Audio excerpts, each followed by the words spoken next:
အားလုံးပဲမင်္ဂလာပါဗျာကျွန်တော်ကတော့ရှက်ဝင်နေပါဒီနေ့မှာတော့ဂျပန်ကြီးတွေပြုလုပ်ထားတဲ့ဂျပန်ကြက်ကြော်နဲ့ကျွန်တော်မိတ်ဆက်ပေးပြရစီပြုလုပ်ပုံအစဉ်ကိုကျွန်တော်နဲ့ဗီဒီယိုလေးစောလိုက်ကြည့်ပေးကြပါအောင်ဗျာပထမဆုံးအနေနဲ့ကြက်ပေါင်တစ်ပေါင်ကိုအယိုးထုတ်လိုက်ပါတယ်ဗျပြီးတော့ရင်တခိုင်းစာအတုံးလေးတွေကိုတုံးရပါတယ်အရသာတွေအနေနဲ့ကတော့ဂျပန်ငပြားကြီးထည့်တယ်ဗျာပြီးတော့လည်းငရုတ်ကောင်းထည့်မယ်အင်းချက်ဝိုင်လေးထည့်မယ်ဗျာ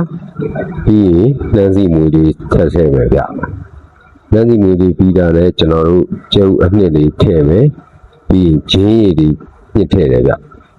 ဂျင်းရည်လေးညှစ်ထည့်ပြီးသွားပြီဆိုတော့လည်းကျွန်တော်ကြောင်းမှုကော်မှုလေးဆက်ထည့်မယ်ပေါ့ဗျာ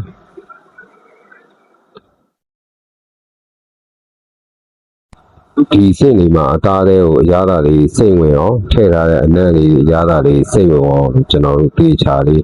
နေပြီးပဲဗျနေပြီးဆိုတာလည်းကျွန်တော်9မိနစ်10မိနစ်လောက်ခဏညှပ်ပေးလိုက်ပဲဗျ9မိနစ်10မိနစ်ညှပ်ပြီးဆိုတာနဲ့အခုလိုမျိုးမီအေးအေးလေးမှာထည့်ပြီးတော့ကြော်တယ်ပေါ့ဗျာ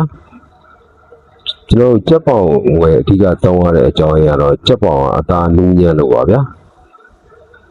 အခြားနေရာအစိတ်ပိုင်းနေဆိုလို့ရှိရင်ကျွန်တော်အသားမာသွားတာတို့တင်းသွားတာတို့ဖြစ်တတ်ပါတယ်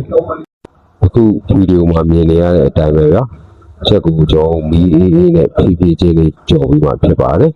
အပေါ်ကျော်လေးတွေကျွတ်ပြီးတော့ရောင်လေးရဲလာပြီးဆိုတာနဲ့ကျွန်တော်တို့ကြက်ကြော်လေးစပြီးတော့ရှားရှိပါပြီပေါ့ဗျာအချိန်လေးတောင်းကြာအောင်မှဖြစ်တဲ့အတွက်ကျွန်တော်မလိုအပ်တဲ့အပိုင်းလေးကိုတော့ဖြတ်တောက်လိုက်ပါရဗျာအခုတော့ကျွန်တော်ရဲ့ဂျပန်ကြက်ကြော်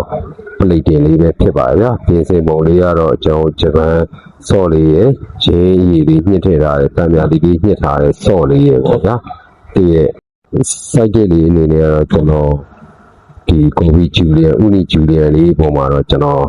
မေယောနစ်လေးတင်ပေးထားပါတယ်ဗျဒီဗီဒီယိုလေးကတော့ဒီလောက်ပါပဲဗျာနောက်ဗီဒီယိုမှာပြန်လည်ဆုံတွေ့ကြတာပေါ့ဗျာ